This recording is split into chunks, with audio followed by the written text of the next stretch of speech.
What is happening, everyone? Welcome back. Robert Taylor here, on for another exciting example for creating materials. Now, as you can see, I've temporarily removed the masks um, to make seeing the area mask easier. It's still there, still functional, obviously, um, and we'll be going over that in a minute. If you see this video first, but you were wanting to see how I set up the height masks and everything, and you want to understand the functions a little better, I have a different video that came out the same day as this one that goes over that specifically. Um, there was just too much content to go over in one video, and I didn't want another 40-minute video like I did the last time I did functions. So both of these are being released at the same time. I have an updated project link down below for those that don't want to follow along in that brief function tutorial that kind of goes over how it works, and want to just dive right into the meat and potatoes of what we're doing here today, so that you can learn and experience what I've got here for you. So today we're doing area masks. Um, It's another cool, fun way to procedurally determine where in your material things go. Now, before we do that, a little bit of eye candy for everybody. We're going to go back in here. There's one last thing, and I want to get this set up today. That way, on our final episode, we're just getting biomes up, cleaning everything up, organizing it, and then the project will be complete. Well, this part of the project. We'll go over more of that in the next episode of what's going to happen after we have this done, because there's some cool stuff coming more with materials. Anyways, so as you can see, yeah, there's lots of little specks of noise and everything, and it's great. If this is how you like it, this is how you prefer it, keep it this way. However, if you like just a little more detail, I'll show you what I'm going to hand on over to you. Hit save. It should still be in the cache, so it shouldn't take too long to show. Bam. Added a bit more, not random, but a bit more noise in a way that just helps it look even more, you know, less tiley. You can obviously change the size as you wish, the color if you really want to, the color intensity. So it's a material function. So go into your material functions. It doesn't matter where you put it. I put mine right here in the material functions for the landscape because it goes over the entire landscape. Once you've made it, here's the code for it. Obviously a saturate. Lerp node that goes between the color that we've chosen and the color of the landscape as a whole. You have right here input variation color, and then the color intensity. This is the base color that it comes from, so that is right here, base color to base color. I just did a get and set material to add it in there real quick. Nice, fun, quick way of doing it. Back to this. So that's all that is. The alpha, I've clamped it to 0 to 1. This lerp just, it looks better to me. You can mess with this to get the visual appearance as you see fit. And it has its own alpha that is determined based off of the default macro variation. It's an engine texture, so it's easy to find. And then I divide it by a text chord and the input variation UVs. Now this size, sorry, where is it? Needs to be, you know, pretty big. I have it at 500. If you have it at 100, you're just going to see a new tiling effect. I have it at 500 right now, but if I wanted to I could say go to 150. You can barely see the noise from this distance, but from up close, you can see it a lot better, and it even looks better this way. If we went with 50, do so again. Again, from far away, you can't really see it all that much. You can kind of see tiling at this point because of how small it is. But up close, it looks nice. So, even at 500, which is where I have it, in my opinion, looks pretty darn good. If you wanted to sharpen it, I've taught you, I've shown you how you can sharpen things and whatnot. So if you really want to do that, you can just move this over and do so. That way it doesn't look as blurry for those that really care. Um, Me, I don't. Most of it's going to be covered by textures anyways. It's just another nice way of adding variation. Now onto the area mask. So, first thing you want to do, since we're already here, it's in the landscape material functions where your slope mask and your height mask are. We're going to create an area mask. So right click, material function, name it area mask, open it up. And we have that right here. Close this. I didn't, oh. No, that's not what I'm closing. Anyways, giving that a minute to close. Closing this. Alright. Area noise. So, I have it set up for two different ways. The noise area mask, so it uses the same noise that generates, let's get up close, that generates like this bit of noise change. It also generates the different tile variations from size and, everything we did in the very first few episodes. That is what this area noise is. The difference being, I had to multiply by 1,000. And here's why. If it wasn't multiplied by 1,000, 80 would literally be 80, and you'd have a bunch of teeny tiny squares that would be changing the area, and it just wouldn't look like an area mask. It would look ridiculous, and you'd have to get up to like, um, for the what I have, it would be 20,000. So now it's just 20. Makes it easier. So that's all this is for the area mask. It's exactly the same. It's identical. There's nothing changed outside of this for the area mask that we've used in the past. This is for those who have a texture that they'd rather use. This one comes with the engine. Oh, it's right here. It's in engines. I just typed in noise and this one popped up, and that's what I'm using as the example. Now, the beauty of this is of having a texture that you want to utilize. It would be slightly cheaper than the noise, and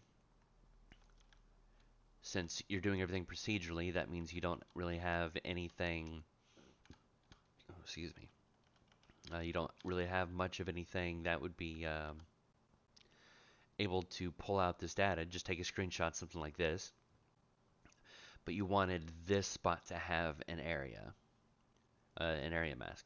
So you would, take a screenshot, put it in GIMP or Microsoft Paint, whatever, and paint the part that you want black, I believe. Black or white? Let me look at the code. 1 second. It would be, sorry, it goes into the alpha. Black. I believe it's black. If I'm wrong, then it's white. I have a hard time. I mix those together, and I have to do trial and error every single time. My brain won't hold on to it.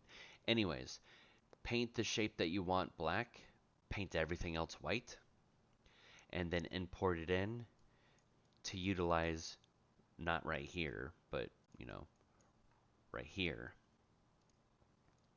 And you would be good to go. Obviously, divide tiling, you would want this, if you're just using a noise texture, then this size can be whatever you want. But if you created your own texture because you wanted this to be dirt and this right here to be dirt and this right here to be dirt, because there's death like a plague happening there, then you would want this texture size to be the exact size of this landscape that you are utilizing. So that's how that works. You obviously then have a switch having them choose between the texture area mask and the noise area mask. At which point we get to the area noise controls that I have, so contrast and sharpness, which is just another word for intensity. Have behind a clamp node, and then again 2 noise nodes for the simple sake of that way you don't just have a straight line. Now with the noise mask you wouldn't. It would be easier to go without that, cheaper rather, but it still looks nicer with the noise. So, well, with the edge noise. So once you have this created, I'll go over it slowly one more time. Let me open this up to make it easier. Zoomed in all the way. Texture mask, noise mask, both are for area. Put it into a switch, name it whatever you want, but make sure that the true and false are set up where you want them. Area noise controls, so the contrast and the sharpness, a power and a multiply with a clamp. And we've seen this many times at this point. It's an easy copy and paste. All you gotta do is look for it. It's in the height mask, so you could utilize it from there. And then obviously I have these for separating between this stuff and then this stuff. And then make sure you put it in a clamp, place it in there, close it, and you get this. Now, okay. For simplicity's sake, since we have not made biomes yet outside of this procedural one, I've done this option. This is the option you would want if you're wanting to go crazy, for lack of better terms. You could easily do this, just moving this down, changing all of these variables to match, so that they're not identical. Otherwise, they're going to change universally. But anyways, you could then have these separated or plug in a regular biome, which I'll show on the next episode. But yeah, if you're wanting super complexity, this would be the way to go. If you're just wanting it to where that area is only going to have 3 textures, or even 1 texture, or 2 textures, we'll be making sure that that's added in the regular biomes. Anyways, that would go into the B. And from there, you plug in the alpha into this area mask, and you create the nodes.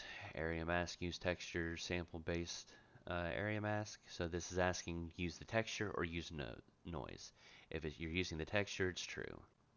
I currently have it set to false, which I don't want. I'm going to change that because we're going to show the area mask first. The texture mask first. And, set up these nodes how you want. My usual noise seed node. So the noise size goes into there, and this one goes into noise seed. Simple enough. And then the masks. I use the edge noise texture from all the way over here because I'm keeping them all the edge noises in the same biome. Again, you don't have to if you don't want to. And then for its completion, I created this. If you've never messed with materials, you've never seen one before. However, you have seen a switch. That is this. This is that. The difference being this is not a parameter. So, switch parameter. That's what brings this up. It's exactly what a switch is. Difference being that it's activated here on this level instead of within the material functions that it comes from. So since it's activated from this level, I can utilize this It's just another way of doing a bool. True, false. Use area mask, true, place it in there, false. Just take it all the way to the first one, and you're done. And then we come over here to this. So for the texture version, this is essentially what you would have. I'm going to mark that as true. Hit save. Let it do its thing real quick.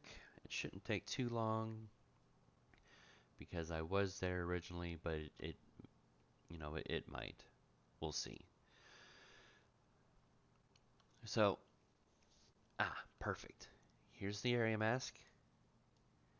And as you can see, it now has everything painted based off of an area. You can change how this is. Let's see. We go with area contrast, put you back down to 1, which does this. I know, insane. Put you back down to 1, and this is what you have. Plain and simple.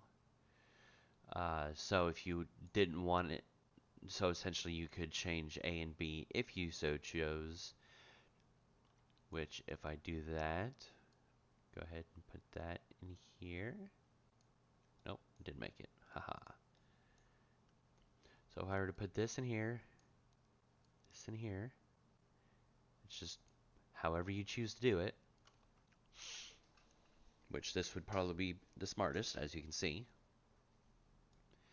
Now sets that up this way. But you'll see the catch in a second. And there's a reason why I have it set up the other way. But anyways, if you come over here, yeah, right now this just doesn't look all that nice, right?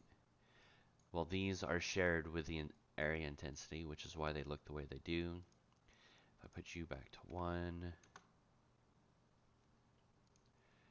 I put you back to 1, and I put you back to 1,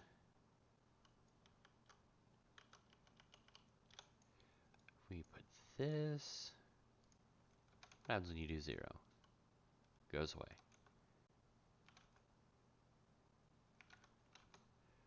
1.5, and if we change this to 0.5,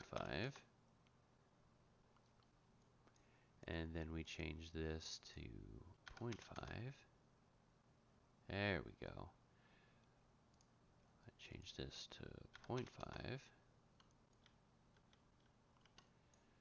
Looks a bit on the ridiculous side now. So put this back to 1, 2, 3. So obviously you have to play around with these to get exactly how you want it to look. If you don't want the area noise whatsoever, you can always get rid of that as well. Whoops. It's all about playing with the numbers and getting things set up how you want.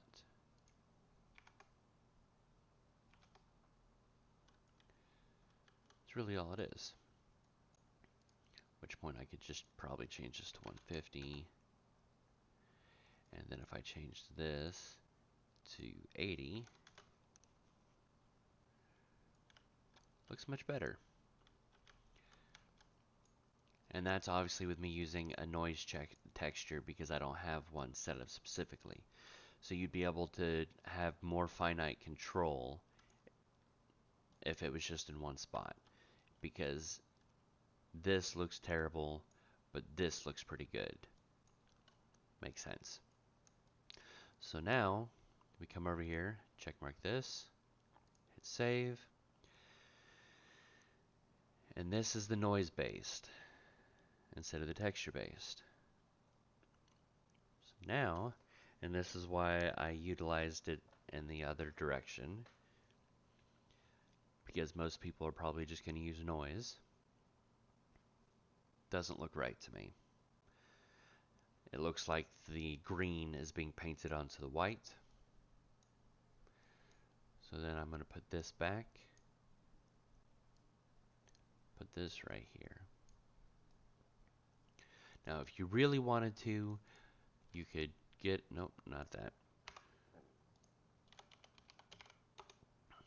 Jeez. you could get a switch, and then you could plug, oh, well, you would need two switches. You could then plug these into this right here, just like this, and then put this into there and that into there, and having these two swap positions depending on which one's checkmarked if you really wanted to. I just haven't. Now to me this looks better. This looks a little ridiculous. And here's why. Let's come over here. Area mask, we'll put you back to 1. Intensity, put you to 1.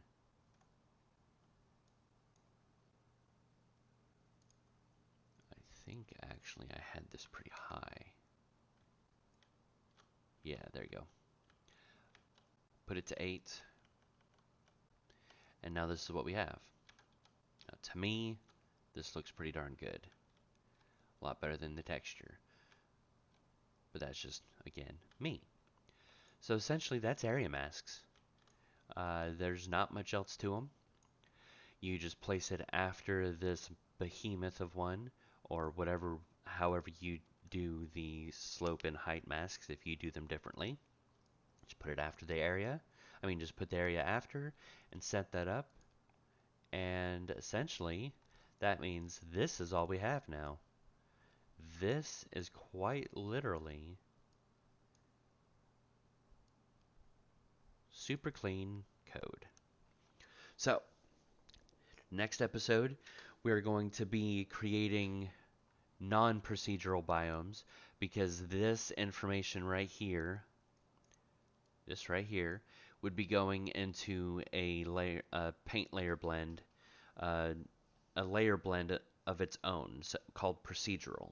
And that would be the first thing called when you set this into a material. And once we get that all set up with layers, so a blend, layer blend, I always forget what it's called. Landscape layer blend, there we go. So we will wind up placing this in here, naming it procedural, and then placing it in there to continue on. And then we'll add paint layers so that you can then paint on it. Then once that's done, the normal landscape procedural material is finished. However, I'm going to go deep into detail on how you can change these materials dynamically through blueprints. So the changing of the seasons, so you have it start to snow, so you have to start getting cold, so this grass starts turning brown before this grass does, type of thing. And it starts snowing, so you start seeing snow up here just procedurally, slowly going down further and further.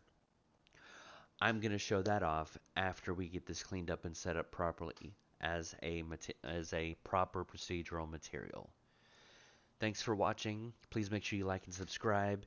If you have any questions or curiosities, please feel free to leave those in the comments, and I will reach out to you as quickly as possible. Again, thank you, and bye-bye.